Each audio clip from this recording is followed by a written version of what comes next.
The smoke problem inside every Viking house. Imagine opening your eyes inside a Viking longhouse before sunrise. You cannot see the roof above you. Not because the room is completely dark, but because a thick layer of smoke is hanging beneath the wooden beams. The fire in the center of the floor is still burning. Someone adds another piece of wood, and a new cloud rises toward the ceiling. For a moment, the smoke escapes through an opening in the roof. Then the wind changes. It rolls back into the room. Your eyes begin to water. Your clothing smells of ash. A child coughs somewhere near the wall. And this is not an emergency. This is home. When people imagine a Viking house, they usually picture a warm wooden hall illuminated by a bright central fire. Warriors drink beside the hearth while snow falls harmlessly outside. The fire looks comforting. But it created one of the most persistent problems inside Viking Age homes. Smoke. Many Scandinavian longhouses used an open hearth as their main source of heat, light and cooking.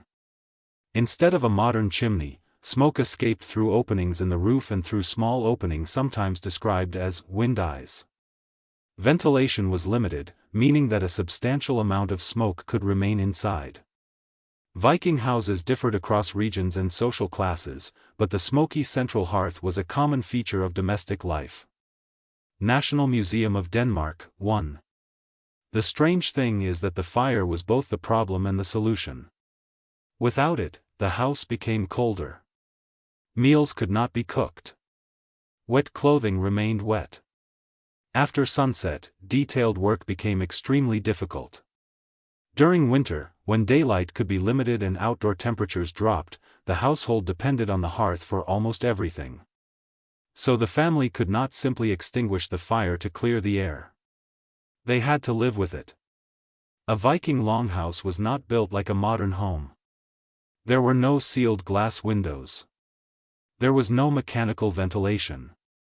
There was no metal chimney carrying smoke directly outside.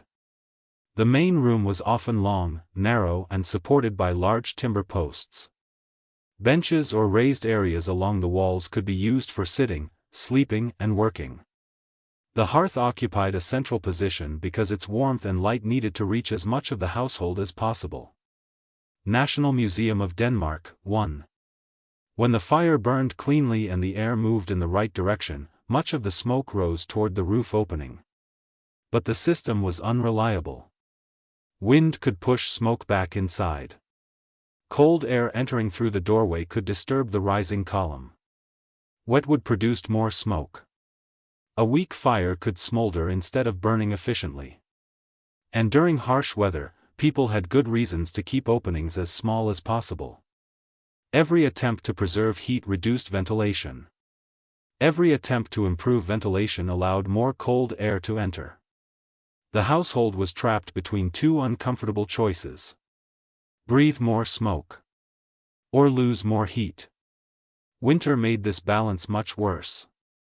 The fire burned for longer periods. Clothing, shoes and tools had to be dried. More people spent more time indoors.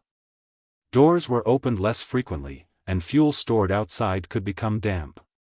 The longhouse offered protection from wind and snow, but that protection also enclosed the smoke with the people who produced it. The air nearest the roof would have been especially dark. Soot gathered on timber and other surfaces. Smoke reduced visibility and made tasks requiring precision more difficult.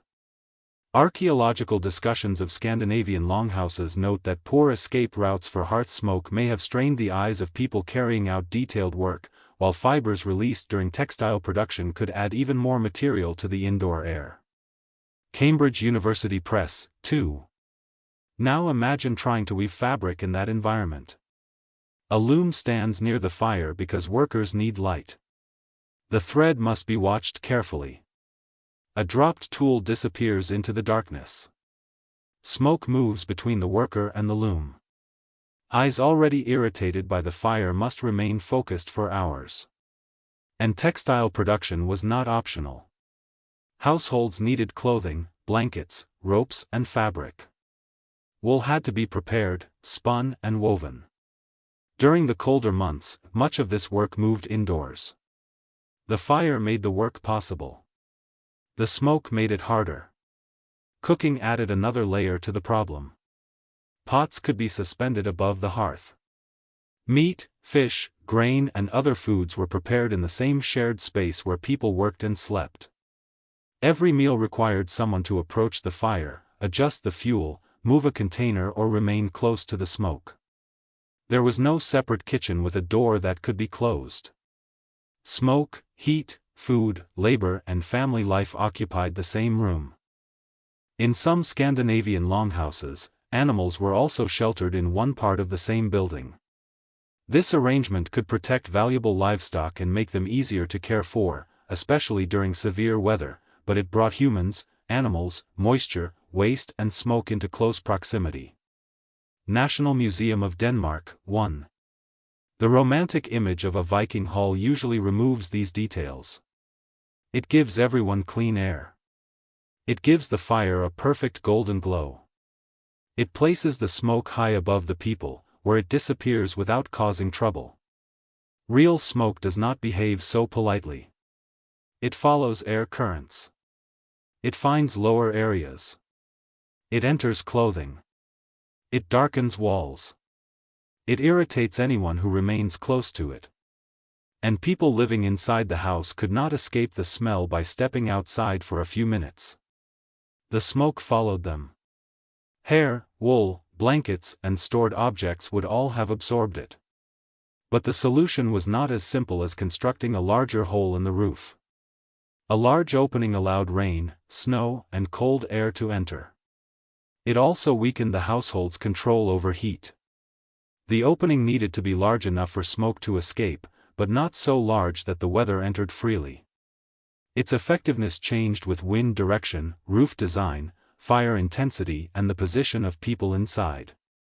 Managing smoke was therefore an everyday skill. Someone needed to control the fire rather than simply feed it. Dry wood burned differently from damp wood. Small changes in airflow mattered. The position of doors and openings mattered. People probably learned which parts of the house became clearer under certain weather conditions and where particular tasks could be performed most comfortably. But even a carefully managed hearth created another danger. Fire. Longhouses were built using large amounts of timber, thatch, turf and other combustible materials. Sparks could escape from an open hearth. A lamp could fall. A cooking accident could spread beyond the fire area. In Viking Age towns, where buildings could stand close together and craft activities required high temperatures, open hearths increased the risk that one accident could become a much larger fire. Vikingar.historiska.se, 3. The same flame that protected a household from winter could destroy the entire building. This made the hearth the most useful, and potentially most dangerous, part of the house. Yet it would be wrong to describe the longhouse as nothing but a dark chamber of suffering. The hearth also created the center of social life. People gathered around it to eat, work, talk and tell stories. It offered warmth, safety and companionship. Museum reconstructions and archaeological interpretations emphasize that Viking interiors could also contain textiles, decorated objects and color, even though natural light was limited. Vikingar.historiska.se, 4. Children grew up beside the fire. Skills were taught beside it. Guests were welcomed beside it. Food was shared beside it. During a winter storm, the smoke-filled longhouse was still safer than the world outside. That is what made the problem so difficult. The Vikings did not fail to understand that smoke was unpleasant. They accepted it because the alternative could be worse. A cold house threatened survival. An unlit house stopped work. An extinguished cooking fire stopped meals. Smoke was the price the household paid for heat, food, light and protection. And that price was paid every day. Not every Viking Age building was identical.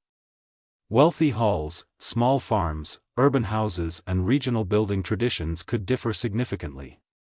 Later in the Viking Age, some activities also moved into smaller specialized buildings instead of remaining inside the main longhouse.